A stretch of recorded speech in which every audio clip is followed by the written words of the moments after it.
हर दिल को कभी न कभी एक ऐसे साथी की ज़रूरत होती है जो बिना बोले, बिना टोके बस आपको सुन ले। तो आज की कहानी है द लिसनिंग ट्री। एक पेड़, बहुत पुराना बरगद का पेड़, पर ये कोई साधारण पेड़ नहीं। माना जाता था कि ये पेड़ बच्चों की बातें सुनता है और उनके दिल की परेशानी अपने अंदर समा लेता है। उस गांव में रहने वाली एक बच्ची अन्वी, वो बहुत चुप और बहुत सोचने वाली बच्ची थी।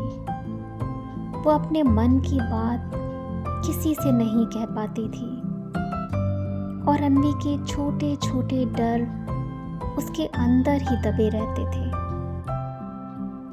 एक दिन स्कूल से लौटते हुए वो उस पुराने बरगद के पेड़ के पास रुक गई। उस गांव में एक कहावत भी थी, जिस दिन तुम बोलोगे पेड़ तुम्हें सुनेगा, और कहने से मन भी हल्का होगा। अन्वी ने पहले सोचा कि ये तो बस कहानी है, पर फिर वो चुपचाप पेड़ के नीचे बैठ गई और फिर उसने बोलना शुरू किया। मैं बहुत डरती हूँ, सबको लगता है कि मैं स्ट्रॉन्ग हूँ, पर मैं स्ट्रॉन्ग नहीं हूँ, मैं बस थक गई हूँ, और ऐसा बहुत कुछ। पेड़ उसकी बातें सुन रहा था। पेड़ की पत्तियाँ अन्वी के पैर के पास गिरने लगी, जैसे कोई दोस्त धीरे से पास बैठता हो। उस दिन पहली बार अन्वी ने बिना रोके अपने मन की सारी बातें कह दी। हवा ने उसके आंसू सुखा दिए।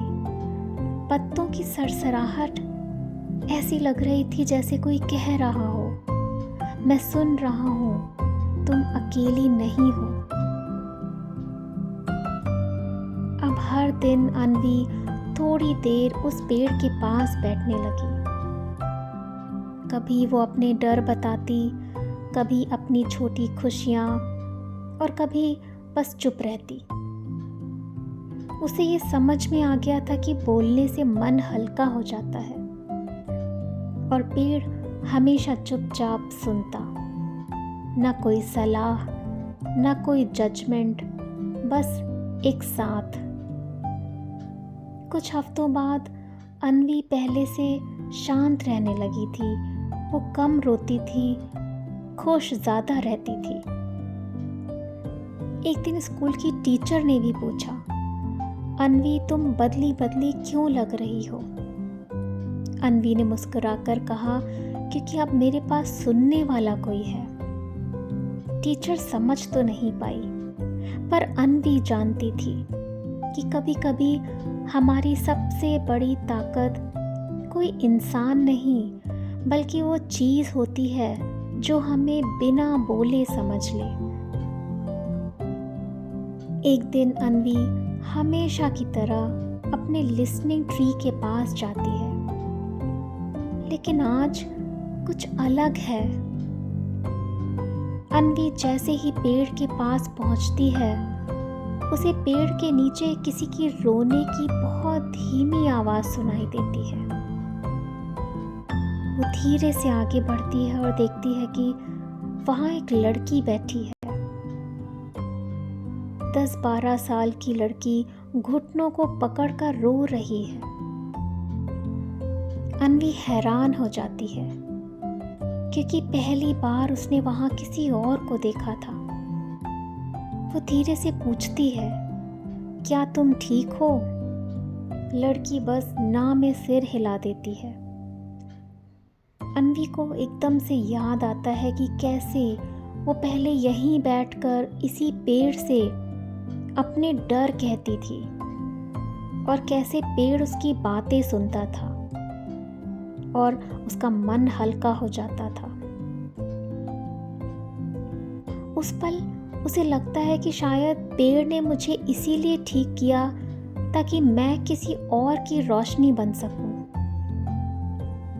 अन्वी लड़की के पास जाकर बैठ जाती है और धीरे से कहती है, तुम बोलना चाहो तो बोलो और नहीं भी बोलना चाहो तो मैं यहीं पर हूँ।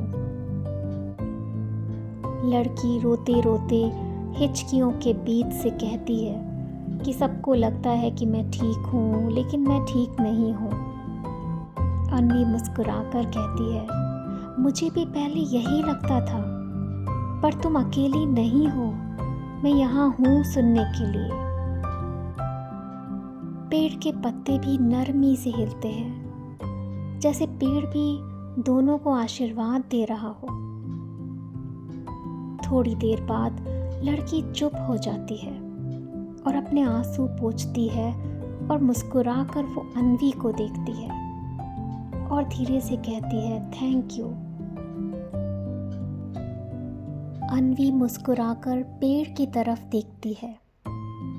उसे लगता है कि पेड़ कह रहा हो कि अब तुम समझ गई हो कि सुकून सिर्फ लेने की चीज़ नहीं, कभी कभी सुकून देने में हम और भी ज़्यादा ठीक हो जाते हैं। उसके बाद पेड़ सिर्फ अन्वी का ही नहीं रहा, बल्कि दोनों बच्चियों का एक छोटा सा सेफ प्लेस बन गया था। तो हर इंसान को किसी एक ऐसे की ज़रूरत होती है जो बिना टोके, बिना जज किए बस चुपचाप सुन ले।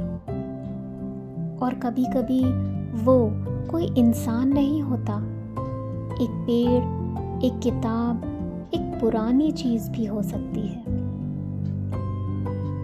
तो अगर आपको ये कहानी अच्छी लगी हो तो लाइक और शेयर करना बिल्कुल ना भूलें।